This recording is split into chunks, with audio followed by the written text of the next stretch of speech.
Hello students, discuss कर रहे हैं एनसीईआरटी। चैप्टर है aldehyde and ketones and carboxylic acid. RCOCl जो है वो सबसे रिएक्टिंग सीरीज में सबसे रिएक्टिंग था। लास्ट पार्ट में हमने डिस्कस किया। आरसीओसीएल है, आरसीओएच है,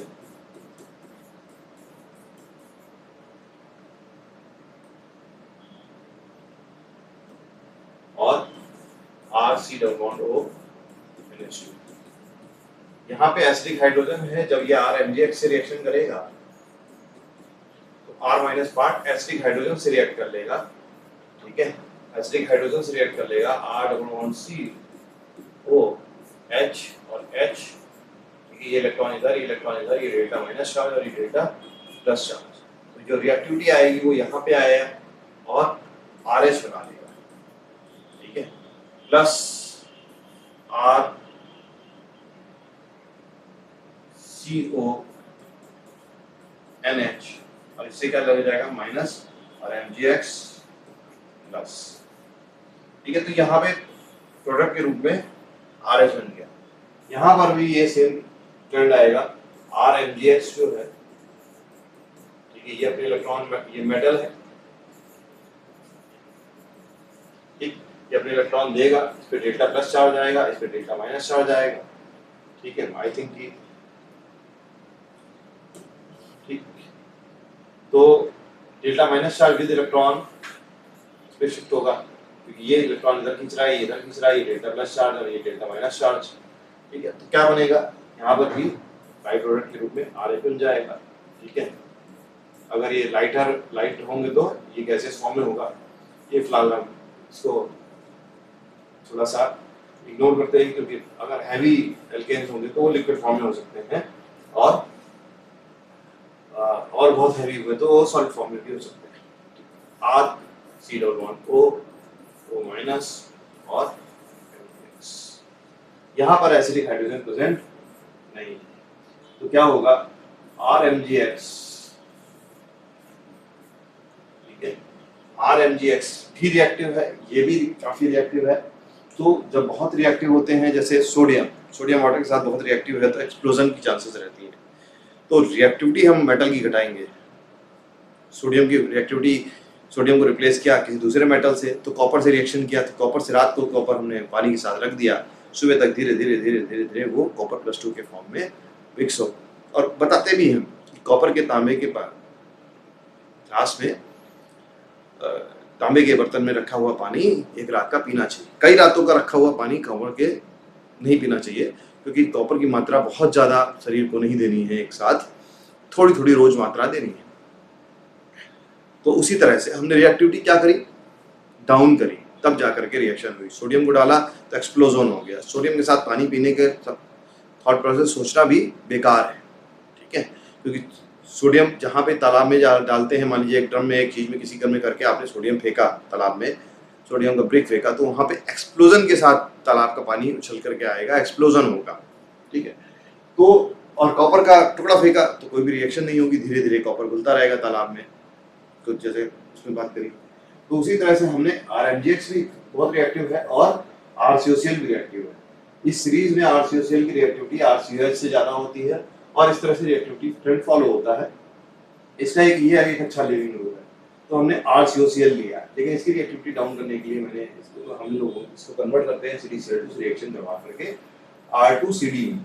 और R2CD जो होगा, R2CD किस तरह से रिएक्ट होगा, ये कैडमियम मेटल है, लेस Mg ज्यादा इलेक्ट्रोपॉजिटिव मेटल था, ज्यादा इलेक्ट्रॉन देने की टेंडेंसी रखता था। Cadmium comparatively less electropositive metal है। ठीक है, तो ये डेल्टा माइनस चार्ज है, R डेल्टा माइनस चार्ज। ठीक है, ये डेल्टा माइनस चार्ज, इस पे डेल्टा प्लस चार्ज। ठीक, तो ये अपने इलेक्ट्रॉन लेकर के अटैक करेगा इस पे RCOCl। तो ये डेल्टा प्लस चार्ज है, ये डेल्टा माइनस चार्ज है, ऑक्सीजन की इलेक्ट्रोनेगेटिविटी ज्यादा है, तो ये बॉन्ड इस तरह से ब्रेक होगा और इसका जो रेजोनेटिंग स्ट्रक्चर बनाएंगे वो हमने उसको इस तरह से ब्रेक किया और इस रेजोनेटिंग स्ट्रक्चर बनाएंगे तो RC सिंगल बॉन्ड OCl और रेजोनेटिंग स्ट्रक्चर से इसमें डेल्टा प्लस चार्ज आएगा, दिखाई देगा हमें। आर का अटैक किया हमने और Cl को लीविंग ग्रुप के रूप में निकाल दिया, तो एक प्रोडक्ट बना RC डबल बॉन्ड O और R। हमने यहाँ पर इसको R डबल डैश किया डिफरेंशिएट करने के लिए कि अगर से हमें अनसिमेट्रिकल चाहिए तो यहाँ पे CH3 लगा हुआ देख दिया हमने, यहाँ पे C2H5 दिया, तो यहाँ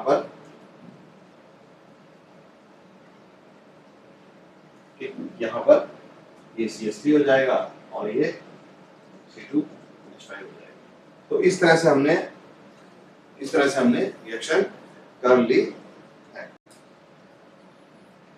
तो ये डिस्कस कर चुके हैं। R यहाँ पर आया और COCl को RCOCl में Cl को रिप्लेस कर दिया। अगर RCH3 है और R अनसिमेट्रिकल तैयार करना है तो R डबल डैश के फॉर्म में हमने ये तैयार किया।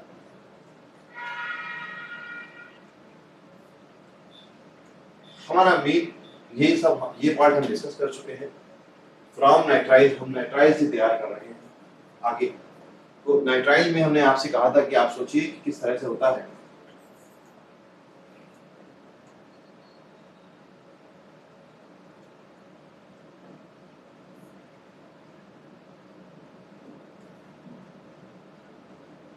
देखिए नाइट्राइल का स्ट्रक्चर क्या है, RC triple bond N, RC triple bond N। RC triple bond N में क्या होगा, नाइट्रोजन ज्यादा इलेक्ट्रोनेगेटिव है, नाइट्रोजन अपनी ओर इलेक्ट्रॉन खींचेगा सिग्मा और पाई बॉन्ड के। इसका एक रेजोनेटिंग स्ट्रक्चर बनाएंगे। रेजोनेंस बहुत इंपॉर्टेंट टॉपिक है जो कि आपको कवर करना ही पड़ेगा। इसका एक रेजोनेटिंग स्ट्रक्चर बनाएंगे, ये आपको रेजोनेटिंग स्ट्रक्चर बनाने आने चाहिए। तो ये इस प्रकार से इसका रेजोनेटिंग स्ट्रक्चर बनाने जा रहे हैं। तो ये बॉन्ड हमें इलेक्ट्रोनेगेटिविटी की वजह से ये बॉन्ड इधर ब्रेक किया, ठीक, ये बॉन्ड इधर ब्रेक किया तो डेल्टा माइनस चार्ज आया, ये डेल्टा प्लस चार्ज आया, ठीक है। RCN को और थोड़ा सा हम एलाबोरेट करने जा रहे हैं। कार्बन का हाइब्रिडाइजेशन sp, नाइट्रोजन का हाइब्रिडाइजेशन डिक्लेयर नहीं है। कॉर्नर एटम में hybridization is a hypothetical concept that is based on bond angle. तो हम इसको बॉन्ड एंगल बेस करेंगे, तो हम इसको यहाँ पे इसके लोन पेयर ऑफ इलेक्ट्रॉन रख देंगे, ठीक है। कुछ जगह ये कंसीडर किया जाता है कि sp हाइब्रिड है और कुछ जगह ये कंसीडर किया जाता है कि ये यहाँ पे हाइब्रिडेशन है ही नहीं। बेसिकली नाइट्रोजन में 3 अनपेयर्ड इलेक्ट्रॉन है पहले से, ठीक है, 3 अनपेयर्ड इलेक्ट्रॉन है और तीनों अनपेयर्ड इलेक्ट्रॉन से कार्बन के एक ने सिग्मा बॉन्ड बनाया, 2 ने पाई बॉन्ड बनाया। तो यहाँ पे इस प्रकार से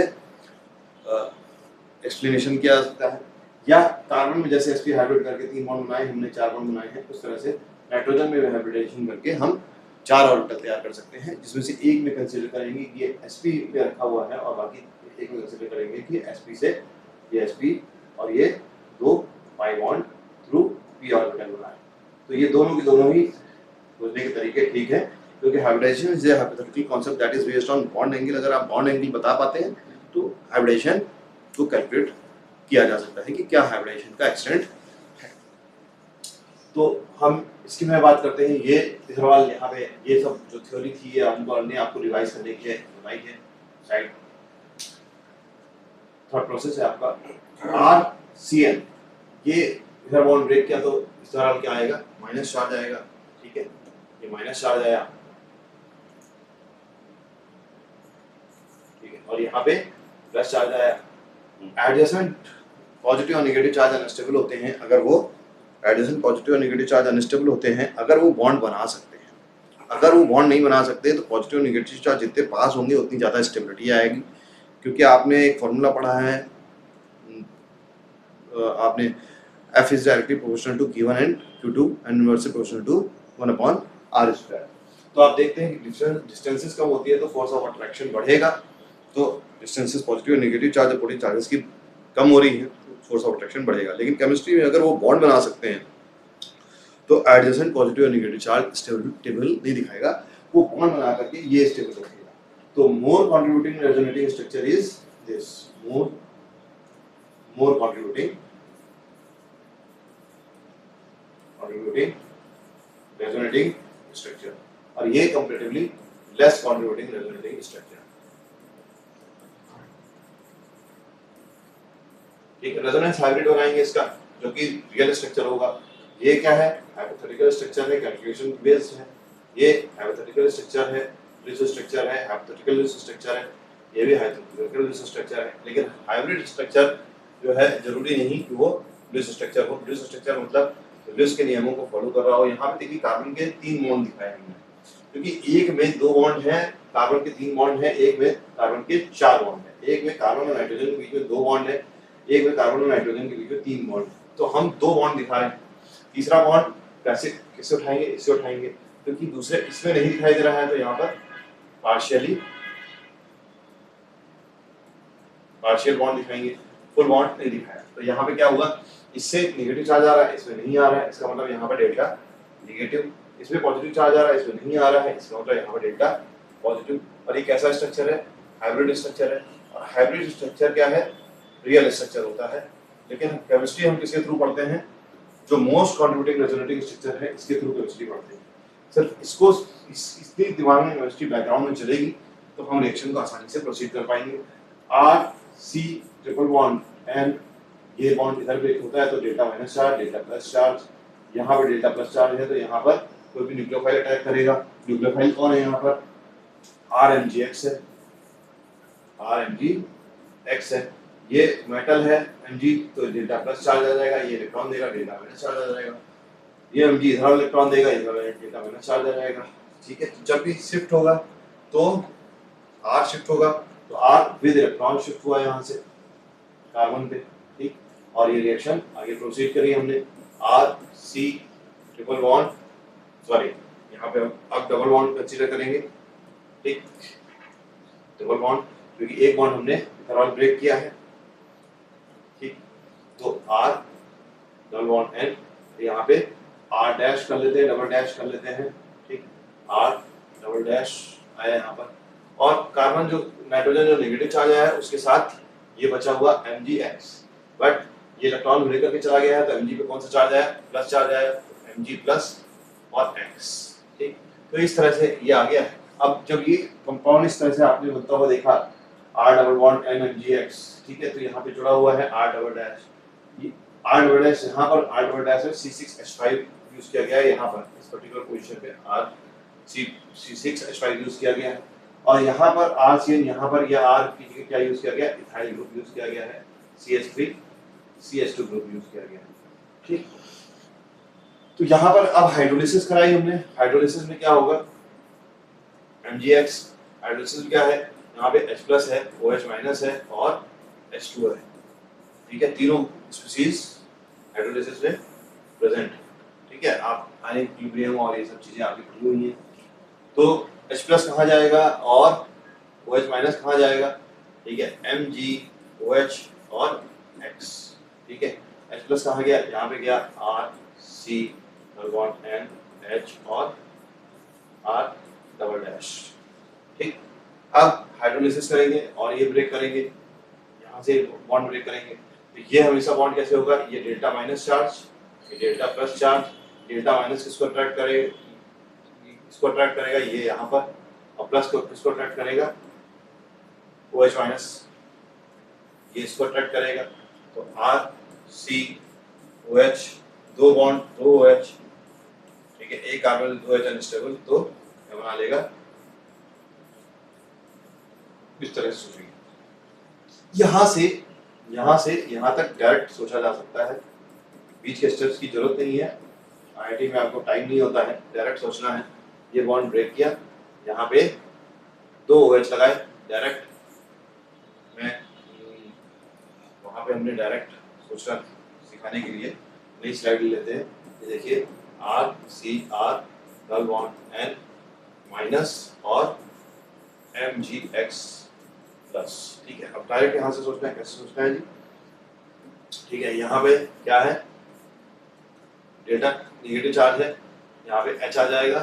ठीक है, प्लस ये बॉन्ड ब्रेक करेंगे, ये प्लस चार्ज है, इस पे वाटर का H प्लस OH माइनस और H2 में कौन अटैक करेगा, किसी को भी अटैक कराए, सोचना आसान होता है जब OH माइनस को अटैक करा रहा है इस पोजीशन पे। ठीक है, यहाँ पे अटैक कराया, दो OH अटैक कराए और R C OH OH, और एक बार में दो OH सोचिए या एक मिनट में एक OH सोचिए, जैसे भी आपको कंफर्टेबल हो, ठीक है। लेकिन मैकेनिज्म दूसरे तरीके से फॉलो हो सकती है। प्रोडक्ट क्या होगा, एक कार्बन 2 H अनस्टेबल और क्या बन जाएगा, RC डबल बॉन्ड। मैं दूसरी भी तरीके से मैकेनिज्म दे जा सकता हूँ कि एक सोचने का तरीका ये भी हो सकता है कि सर एक बार में एक ही तो अटैक करेगा, RCOH R डबल डैश, ये डबल डैश का, ठीक है, RNH, ठीक है, ये बॉन्ड इधर ब्रेक हुआ, ठीक, H डेल्टा माइनस चार्ज है, ये अट्रैक्ट हो रहा है, ये अट्रैक्ट हो रहा है, ये अट्रैक्ट हो रहा है, ठीक है। अब क्या करेंगे हम, इसको भी ऐसे भी सोच सकते हैं, देखिए इतना सोचा, एक ही ने अटैक किया और ये यहाँ पर और ये अच्छे लिविंग ग्रुप के रूप में बाहर, ठीक है। तो इस तरह से यहाँ पर, अच्छा इसमें भी क्या कर सकते हैं, NH2 एक और लिविंग ग्रुप है, तो डिटेल में बढ़े जा सकते हैं क्योंकि यहाँ पे लोन पेयर होगा, वो लोन पेयर H+ पे अटैक करेगा, ठीक है, और एक इंटरमीडिएट चीज बनेगी, that is RCOH R double dash NH3+, ये अच्छा लिविंग ग्रुप हो गया, ये यहाँ पर बॉन्ड गिराया और ये यहाँ गिराया, तो माइनस NH3 निकाला और इस तरह से यहाँ पर ये बना। तो सिर्फ ये यहाँ से प्रोडक्ट यहाँ तक आने के, यहाँ से यहाँ तक प्रोडक्ट आने के मैनी थॉट प्रोसेस है, ठीक है। लेकिन आप कैसे सोचेंगे, शॉर्टकट में डायरेक्ट सोचेंगे कि यहाँ पे 2 बॉन्ड ब्रेक किया, ऑक्सीजन लगा दिया in the presence of hydrolysis, ठीक है, डायरेक्ट सोचा RC डबल बॉन्ड O और R dash flux, that's it, ठीक। तो ये सोचने का तरीका है। डिटेल में की मैकेनिज्म आनी चाहिए लेकिन हर बार डिटेल की मैकेनिज्म फॉलो नहीं करनी है अपने को।